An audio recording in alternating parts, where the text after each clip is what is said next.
الحمد لله الحمد لله الذي أنزل السكينة في قلوب المؤمنين. أشهد أن لا إله إلا الله وحده لا شريك له، وأشهد أن محمدا عبده ورسوله لا نبي بعده. اللهم فصل وسلم وبارك على سيدنا محمد وعلى آله وأصحابه أجمعين، أما بعد. فيا أيها المسلمون الحاضرون رحمكم الله، أوصيكم وإياي ونفسي بتقوى الله وطاعته لعلكم تفلحون. فقال تعالى في كتابه العزيز: أعوذ بالله من الشيطان الرجيم، يا أيها الذين آمنوا اتقوا الله حق تقاته ولا تموتن إلا وأنتم مسلمون. وقال النبي صلى الله عليه وسلم: اتق الله حيثما كنت وأتبع السيئة الحسنة تمحوها وخالق الناس بخلق حسن. صدق الله العظيم وصدق رسوله النبي الحبيب الكريم، ونحن على ذلك من الشاهدين والشاكرين والحمد لله رب العالمين. Ma'asyiral muslimin, sidang jemaah Jumat yang dimuliakan oleh Allah Subhanahu wa taala. Melalui mimbar khutbah yang mulia kali ini, izinkan khatib berwasiat khususnya kepada diri khatib sendiri dan umumnya kepada para jemaah sekalian, agar kiranya kita dapat meningkatkan keimanan serta ketakwaan kita kepada Allah Subhanahu wa taala dengan melaksanakan seluruh perintah Allah dan menjauhi seluruh larangan-larangannya, agar kelak kita menjadi hamba-hamba Allah yang selamat di dunia dan kelak masuk surga bersama-sama di akhirat kelak. Amin ya rabbal alamin. Ma'asyiral muslimin yang berbahagia, kita sebagai manusia memang tidak dapat kita pungkiri bahwa kita adalah manusia yang banyak melakukan kesalahan. Dari nama kita yang berasal dari kata manasya yang berarti pelupa. Jadi tidak jarang dari kita melakukan kesalahan, terkadang kita khilaf. Dan ini telah dijelaskan oleh Nabi Muhammad SAW dalam satu hadis yang berbunyi, kullu bani Adam khatta'un wa khairul khatta'in at-tawwabun. Setiap bani Adam itu banyak melakukan kesalahan. Yang namanya manusia itu pasti melakukan kesalahan, pasti melakukan dosa. Akan tetapi sebaik-baik manusia yang melakukan dosa ialah orang-orang yang gemar, yang senantiasa bertaubat kepada Allah Subhanahu wa taala. Ma'asyiral muslimin yang berbahagia,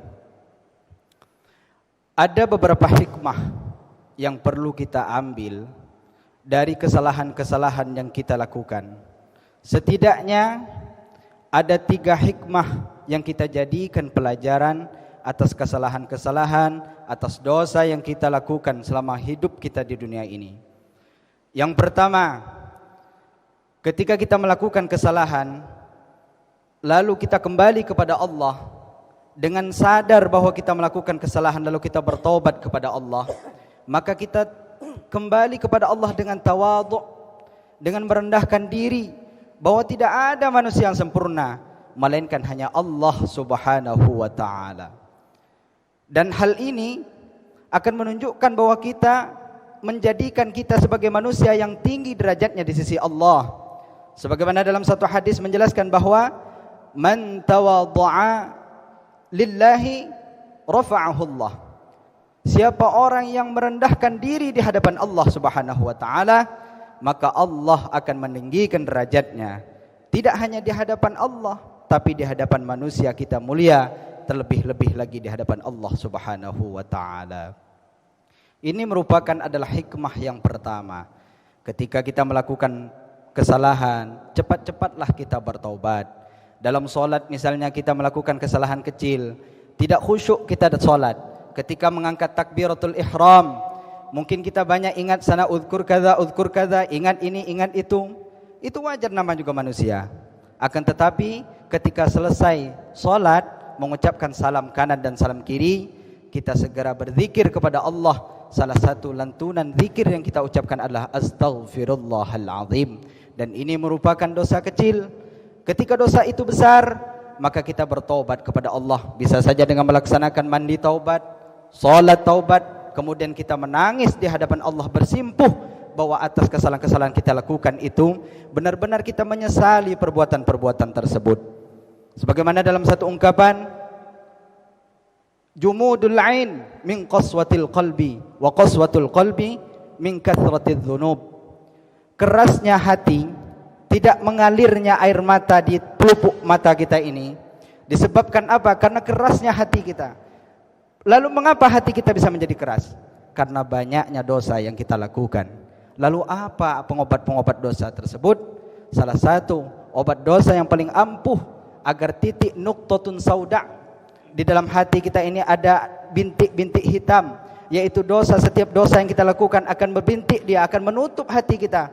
Maka ketika dosa itu tidak dibersihkan, maka noda itu akan menutup pandangan kita secara zahir, bahkan menutup pandangan kita secara batin. Maka dalam Al-Quran disebutkan khatamallahu ala qulubihim, maka selesailah hati mereka. Kenapa selesai? Karena banyaknya mereka melakukan kesalahan-kesalahan terhadap apa yang Allah larang mereka kerjakan. Dan ini merupakan salah satu obat yang paling ampuh ialah dengan cara bertaubat. Dan obat yang paling kecil taubat itu ialah dengan istighfar, Astaghfirullahalazim. Ini hikmah yang pertama. Adapun hikmah yang kedua, ketika kita melakukan satu kesalahan, ketika melakukan dosa, kita sadar bahwa kesalahan dan dosa itu kita lakukan, maka kita akan menjadi manusia yang bijaksana. Ketika melihat orang lain melakukan kesalahan, kita bijaksana menilainya. Tidak serta-merta kita menjustifikasi orang tersebut, bahwa orang itu telah melakukan kesalahan lalu kita mengatakan masuk neraka kamu, karena kamu telah melakukan kesalahan maka tempatmu di neraka. Tidak seperti itu. Karena kita sadar bahwa manusia ini tidaklah sempurna. Manusia ini adalah tempat salah dan dosa. Dalam satu hadis disebutkan bahwa al-insan mahallul khata' wan nisyan. Manusia itu adalah tempatnya salah dan dosa. Jadi wajar ketika kita melihat kesalahan-kesalahan orang lain, maka kita akan bijaksana menilainya. Apakah kesalahan itu dilakukan dengan sengaja atau tidak. Seorang ustadz, seorang guru misalnya, ketika dia pandai, dia pintar, dia tidak merasa bahwa dirinya orang yang salah dalam melakukan satu pekerjaan, dia tidak pernah merasakan kesalahan. Maka ketika ia mengajar murid-muridnya, ketika muridnya menjawab pertanyaan itu dengan jawaban yang salah, maka ia tidak bijak. Dia tidak akan pernah bijak. Akan tetapi ketika dia bijaksana menilai kesalahan-kesalahan tersebut, maka dia tidak gampang memasukkan orang-orang lain ke dalam api nerakanya Allah Subhanahu wa taala. Na'udzubillah min dzalik. Ini adalah hikmah yang kedua. Adapun hikmah yang ketiga yang kita jadikan sebagai pelajaran bagi kita sebagai orang yang mampu untuk mengucapkan istighfar, mampu bertaubat kepada Allah ketika kita melakukan kesalahan ialah kita dapat melihat bahwa dalam Al-Quran itu Allah berfirman, "May yuta'illah hawar rasul faulaika ma'al ladzina an'ama Allahu 'alaihim minan nabiyyin was-siddiqin wasyuhada'i was-salihin wa hasuna ulaika rafiqa." Allah telah menetapkan posisi-posisi bagi orang-orang yang diberikan kehormatan oleh Allah Subhanahu wa taala. Di antara orang-orang yang disandingkan oleh Allah bersama Nabi, yang pertama adalah orang-orang yang siddiqin. Siapakah orang-orang yang siddiqin? Yaitu orang-orang yang selalu berkata jujur, melakukan kebenaran, menghindari satu kesalahan-kesalahan itu. Walaupun kesalahan itu tidak dapat dipungkiri ia lakukan, tapi dia berusaha dengan sekuat tenaga, ia akan menghindari kesalahan-kesalahan tersebut. Kemudian posisi yang kedua yang Allah berikan tempat terhormat ialah kepada orang-orang yang asyuhada. Siapakah orang syuhada? Orang-orang syuhada ini adalah orang-orang yang mati syahid. Berjuang ia di jalan Allah, baik itu dengan hartanya ataupun dengan jiwanya, lalu ia mati di jalan Allah, maka ia termasuk kelompok-kelompok yang dihormati Allah nanti di surga, dan ia termasuk kelompok orang-orang yang mati syahid. Adapun kelompok yang ketiga ialah as-salihin, yaitu kelompok orang-orang yang saleh. Semasa hidup di dunia ia gemar melakukan kebaikan, melaksanakan solat, mengajak orang melaksanakan solat, menunaikan zakat, bersedekah, ia berbuat baik kepada sesama manusia. Namun posisi yang terakhir, sebagaimana sifat sifat yang ada pada diri Allah melalui nama-namanya, yaitu Al-Ghaffar dan At-Tawwabin. Nah, posisi ini ketika kita tidak melakukan kesalahan, bagaimana kita mengambil posisi ini? Posisi sebagai seorang yang as-siddiqin rasanya sulit. Mungkin semasa kecil mungkin kita pernah berbohong. Mungkin ketika besar, mungkin sekarang kita setelah dewasa mungkin juga kita pernah berbohong. Sulit bagi kita untuk menjadi orang yang jujur, orang yang benar. Kemudian asyuhada, perang sekarang sudah jarang, ya. Mungkin kalau kita mau perang antar nyawa ke Palestina. Tapi rasanya sulit kita masuk ke dalam golongan ini. As-salihin, sulit mungkin bagi kita menjadi kelompok-kelompok orang-orang yang saleh. Tapi paling tidak kita dapat menjadi kelompok yang keempat, yaitu kelompok orang-orang yang At-Tawwabin. Dengan nama Allah ini Al-Ghaffar, kita menjadi kelompok yang gemar ketika kita melakukan kesalahan, kita kembali kepada Allah dengan beristighfar. Kemudian kita masuk ke dalam kelompok At-Tawwabin, yaitu kelompok yang bertaubat ketika kita melakukan kesalahan.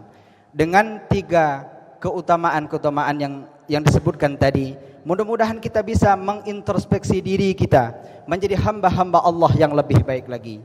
Tidaklah patut bagi kita jatuh kepada lubang yang sama, seperti keledai yang masuk kepada lubang yang sama, melakukan kesalahan berulang-ulang. Satu kesalahan itu terus-menerus kita lakukan, akan tetapi tidak dapat kita pungkiri ketika kita melakukan kesalahan-kesalahan tersebut, maka segeralah kita bertobat kepada Allah Subhanahu wa taala. Sebagaimana dalam satu ayat menjelaskan, wasari'u ila maghfiratin min rabbikum wa jannatin 'arduhas samawati wal ard u'iddat lil muttaqin. Segeralah wasari'u ila maghfiratin min rabbikum, mengharapkan mendapatkan maghfirah atau ampunan dari Tuhanmu.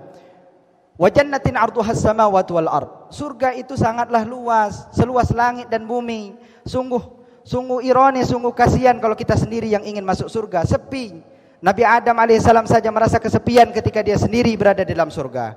Maka dari itu kita mengajak orang-orang, mengajak saudara-saudara kita semua masuk ke dalam surga melalui dengan pintu taubat. Dengan taubat kita gemar bertaubat kepada Allah, mengucapkan istighfar ini, dan kita termasuk golongan u'iddat lil muttaqin. Dan di antara orang-orang yang segera bertaubat kepada Allah, mencari ampunan Allah tadi, maka kita mudah-mudahan termasuk golongan orang-orang yang bertakwa, yaitu kelompok-kelompok muttaqin. Barakallahu li wa lakum fil Qur'anil azim, wa nafa'ani wa iyyakum bima fihi minal ayati wadh-dhikril hakim, wa taqabbal minni wa minkum tilawatahu innahu huwas samiul alim. Aqulu qawli hadza wa astaghfirullahal azim li wa lakum wa lisairil muslimina wal muslimat wal mu'minina wal mu'minat فاستغفروه إنه هو الغفور الرحيم. اللهم صل على سيدنا محمد وسلم ورضي الله تبارك وتعالى عن كل صحابة رسول الله أجمعين.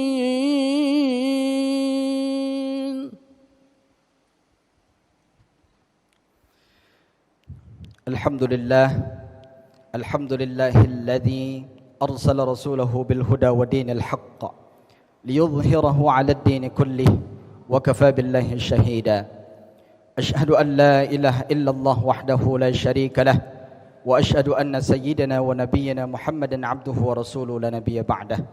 اللهم فصل وسلم وبارك على سيدنا محمد وعلى آله وأصحابه أجمعين. أما بعد، إن الله وملائكته يصلون على النبي يا أيها الذين آمنوا صلوا عليه وسلموا تسليما. اللهم صل على سيدنا محمد وعلى آل سيدنا محمد كما صليت على سيدنا إبراهيم وعلى آل سيدنا إبراهيم، وبارك على سيدنا محمد وعلى آل سيدنا محمد كما باركت على سيدنا إبراهيم وعلى آل سيدنا إبراهيم في العالمين إنك حميد مجيد. ورضى الله عن الخلفاء الراشدين سيدنا أبي بكر وعمر وعثمان وعلي وعن بقية الصحابة رسول الله أجمعين، وارحمنا معهم برحمتك يا أرحم الراحمين. اللهم اغفر للمسلمين والمسلمات والمؤمنين والمؤمنات الأحياء منهم والأموات إنك سميع قريب مجيب الدعوات. ويا قاضي الحاجات. اللهم انصر إخواننا المسلمين والمجاهدين في فلسطين في كل مكان يا رب العالمين. اللهم إنا نعوذ بك من جهد البلاء ودرك الشقاء وسوء القضاء وشماتة الأعداء يا رب العالمين. ربنا آتنا في الدنيا من لدنك رحمة وهيئ لنا من أمرنا رشدا. ربنا آتنا في الدنيا حسنة وفي الآخرة حسنة وقنا عذاب النار والحمد لله رب العالمين. عباد الله، إن الله يأمركم بالعدل والإحسان وإيتاء ذي القربى وينهى عن الفحشاء والمنكر والبغي يعظكم لعلكم تذكرون. فاذكروا الله العظيم يذكركم واشكروه على نعمه يزدكم واسألوه من فضله يعطكم ولذكر الله أكبر. أقيموا الصلاة.